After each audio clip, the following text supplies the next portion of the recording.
Hi, ಎಲ್ಲರಿಗೂ ನಮಸ್ಕಾರ. ನಾವಿವತ್ತು ಇದು ನೈ ಪತ್ತಲ ಅಂತ ಕೇಳದ ರೆಸಿಪಿಯನ್ನು ಮಾಡಲಿಕ್ಕೆ ಹೊರಟಿದ್ದೇವೆ. ಅದು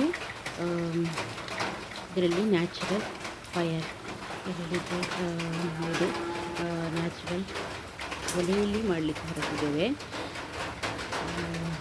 നമസ്കാരം എല്ലാവർക്കും.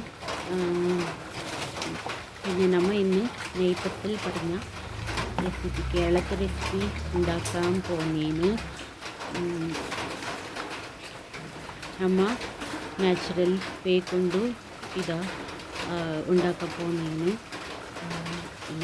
ಹೊರಗೆ ಇಟ್ಟಿಟ್ಟು ಟೀ ಕತ್ತಿച്ചിട്ട് ಹಾಕಿಟ್ಟು ഇത് ನ್ಯಾಚುರൽ ಬೇಕೊಂಡು നെയ്പ്പത്തിൽ ആക്കാൻ പോകുന്നത്.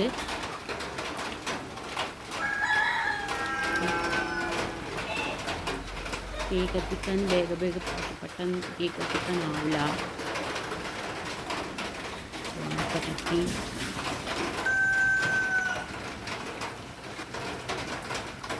നല്ലപോലെ കത്തണം. കത്തുമ്പോൾ ശ്രദ്ധിക്കണം, കൈയെല്ലാം പൊള്ളൂ.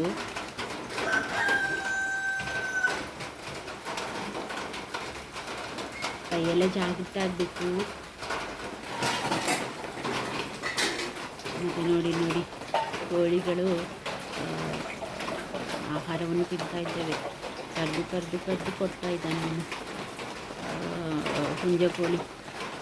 ಗಂಡು ಕೋಳಿ ಕರೆದು ಹೆಣ್ಣು ಕೋಳಿನ ಕರೆದು ಊಟ ಕೊಡೋದು. ಅವನು ತಿನ್ನೋದಿಲ್ಲ, ಎಲ್ಲರಿಗೆ ಕರಿತಾ ಇದ್ದಾನೆ ನೋಡಿ. ಬನ್ನಿ ಮೇಲೆ ಊಟ ತಿನ್ನಲಿಕ್ಕೆ, ಊಟ ಮಾಡಿ ಅಂತ ಅವನು ತಿನ್ನೋದಿಲ್ಲ.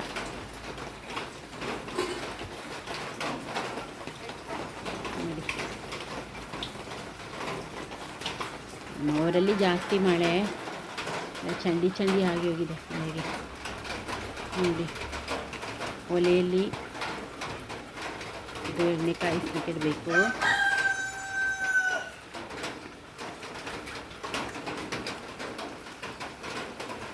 ಇದು ಮಲಯಾಳಿ ರೆಸಿಪಿ, ಕೇರಳದ ರೆಸಿಪಿ, ಆದ್ದರಿಂದ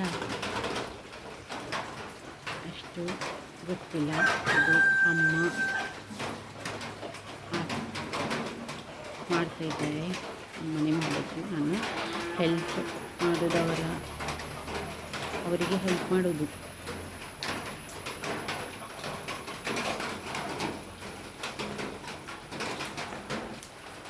ಅತ್ತೆ ಮಾಡ್ತಾರೆ, ಅವರಿಗೆ ಹೆಲ್ಪ್ ಮಾಡೋದು.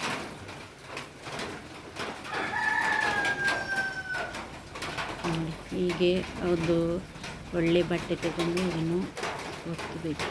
ಹೇಳಿದರೆ ನೆನ್ನೆಯೇ ಎಲ್ಲ ರೆಡಿ ಮಾಡಿಟ್ಟಿದ್ದಾರೆ. ಇವತ್ತು ಸ್ವಲ್ಪ ಅದಕ್ಕೆ ಆ್ಯಡ್ ಮಾಡಬೇಕಿತ್ತು. ಹೇಳಿದರೆ ಅಕ್ಕಿ ಎಲ್ಲ ಮಾಡಿ, ಮತ್ತು ಅದಕ್ಕೆ ಕಾಯಿ ತುರಿ ಮತ್ತು ಈರುಳ್ಳಿ ಎಲ್ಲ ಹಾಕಿ ಅರ್ದು ಪುಡಿ ಮಾಡಿ ಅದನ್ನು ಲಟ್ಟಿಸಿ ಮಾಡ್ತಾರೆ ಅದು. ಹೀಗೆ ಎಣ್ಣೆಲೆ ಹಾಕುವಾಗ ಭಯಂಕರ ಜಾಗ್ರತೆ ಆಗಬೇಕು.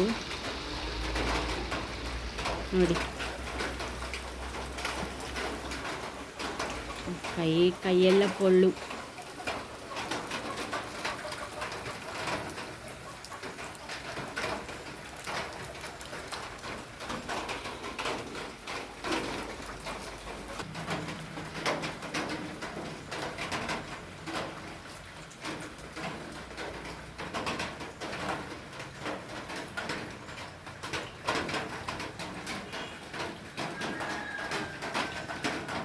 ಇದು ಚಪಾತಿ ಲಟ್ಟಿಸಿದ ಹಾಗೆ ಲಟ್ಟಿಸ್ಬೇಕಲ್ಲ. ಇದು ಒಂದು ಪ್ಲೇಟ್ ತಗೊಂಡು ಇದು ಮಾಡಲಿಕ್ಕೆ ರೌಂಡ್ ಶೇಪಲ್ಲಿ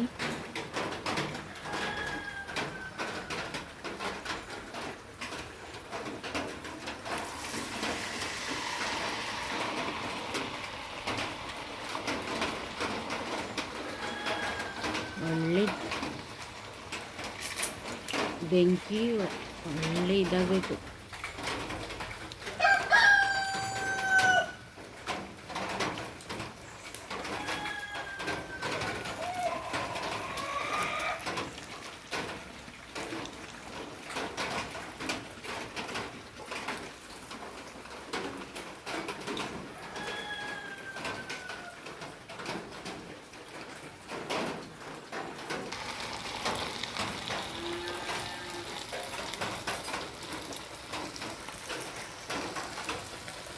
ನೋಡಿ ಹೀಗೆ ಆಗ್ತದೆ. ಇದು ಪೂರಿ ಥರ ಆಗ್ತದೆ, ಉಬ್ಬುತ್ತದೆ ಪೂರಿ ಥರ.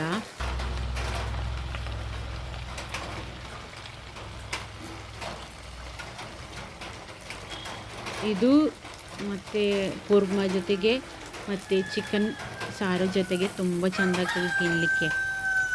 ವಿಡಿಯೋ ನೋಡಿದ ಎಲ್ಲರಿಗೂ ಧನ್ಯವಾದಗಳು.